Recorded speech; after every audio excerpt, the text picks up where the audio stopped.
Penn Lacey is a former open race star of trainer Russell Sampson and owner Stuart Locke-Hart. Locke-Hart is the owner's representative on the board of the BGRB and Penn Lacey the best bitch he's owned. So once the racing days were over, the intention was always to send her off to the breeding paddocks. A stakes winner at Coventry and 2770 bitch at Wimbledon, Russell and Stuart always had high hopes for the greyhound they call Bambi, making it as a brood. Russell takes up the story. I took her to Ireland myself. I left her with Michael, Sean Dunphy, for it was about 8-9 days, which was a bit heartbreaking for me because she's indoors as a pet now, and I did drive Michael a little bit mad with 2 or 3 phone calls a day asking how she was. But she settles anywhere, she's good. So we left here about 7 o'clock on a Tuesday morning, arrived at the Dunphys about 9 o'clock in the evening, dropped her off, spent the night in the travel lodge and come straight home the next day. So armed with his very own Penn Lacey cam, Russell returned to the Dunphys to be introduced to Bambi's newfound mate Droopys Scolari and the bitch herself, who's clearly delighted to see him. Yeah, hello. She knows you anyway. She knows us. Then it was back to the hotel before the next morning's ferry.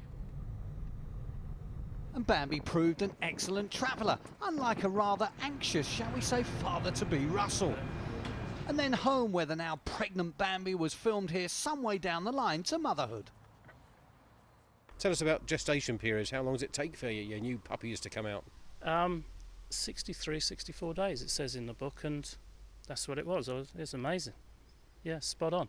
Started 7 o'clock, I believe, on a Monday evening. She finished off, it was around about 5 o'clock in the morning. And all went well, very well. And here's a dog's first, pup number 1. Here we go. Your first experience of breeding? Yeah.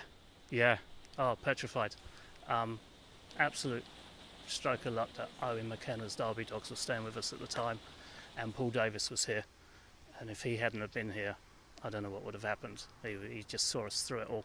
A big thanks goes to him, yeah. Penn Lacey had 8 pups, 4 black and 4 blue, 7 dogs and 1 bitch. All were born healthy and were soon latching on to mother. And for owner Locke-Hart, a timely tonic in the face of some tough recent times. Stuart, before we talk about greyhounds, first of all about yourself. You've been ill recently. How are you getting on? Yeah, I'm recovering well. As you know, I had primary cancer of the liver. I've gone my treatments of chemo and radiotherapy, which I've now finished. I go to see the doctor back in a week's time, and we then obviously go back for another scan when he's ready. He said a few weeks, and take it from there. But yeah, I'm feeling fine. A lot better than I did a few months ago. Well, that's good. And as you were saying to me earlier, that positive thoughts and things to look forward to are a help, and obviously knowing the pups are on the way must have helped. Yeah, that's brilliant. I mean, that's something. I think with anybody with this illness, if you can think forward and have some goal, and the pups are a great goal, because it's not today, it's not tomorrow. It's let's see them get to the track, let's see them win something. I mean, so you're talking 2 years more down the line, and that's something to live for, and I will. Filmed here at roughly 6 weeks old, mother and pups are clearly doing well. Sire Droopys Scolari is related to those top trackers, Droopys Maldini and Marco, and was an easy choice for Stuart.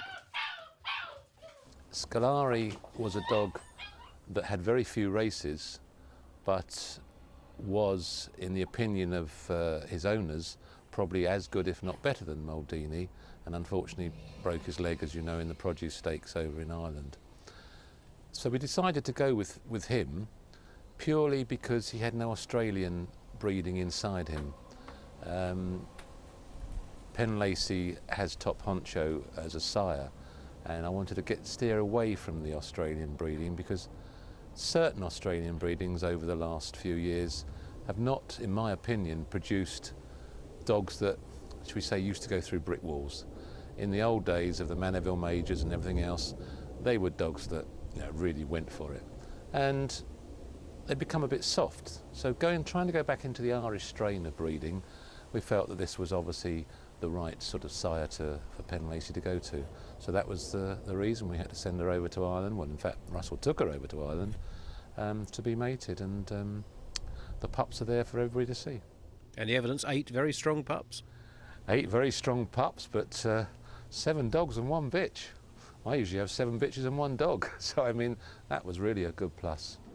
So Russell, little fellas now, very cute, just running around the pen and the garden here. But of course they get bigger, don't they? They get bigger. Unfortunately, they get bigger. Yeah, it'd be lovely if they stayed like this. People come round and see them. I want one. But you've got to explain. They grow full size and they're not quite as fun as they are when they're like this. And they've got a job to do. They've got a job to do. At the end of the day, yeah, they'd be sent to Ireland around about second week in September to carry on, be reared and schooled and see how they turn out. So why Ireland? Why didn't you choose some of the top breeders here in England? I could have done. I haven't even really thought about that. There are a few that I would go to. I feel that Ireland has more of the freedom, more of the hard rearing, if you like, ones that really have to make it over there. It's a case of sending them out in these fields and they run for miles, and hopefully they'll come back as really strong, hard, well-bred dogs. You can't be soft in breeding. As a trainer, Russell Sampson's biggest success was winning the Yarmouth Derby with Casey's Shadow, but he hung up his lead last year when Penn Lacey suffered a career-ending injury at Coventry and felt he wanted a change. Yeah, I just wasn't enjoying it as I was. When the injury happened to Penn Lacey at Coventry, it was a bad experience. I love looking after them, and obviously we've got Bambi here, we've got Joe, brother Joe, still here as a pet, and the puppies. I love being here with them. I just didn't want to go racing anymore. Russell, you said you were disillusioned with the game, the rules and regulations. Here you go, this is your platform. Tell us in no more than a minute what you'd change about the game. There's new regulators coming into the sport. Surely they should be listening to opinions of people like yourself. Maybe not me. I'm just an owner trainer who has a couple of dogs in the back garden, but there's other people they should be listening to. I think they get kennelled for too long, much too long. I don't really want to go into it and start saying things, but there's other people more experienced than me. So Russell might not be putting a lead on these pups, but someone will, and that someone might be in Ireland as well as here in Britain.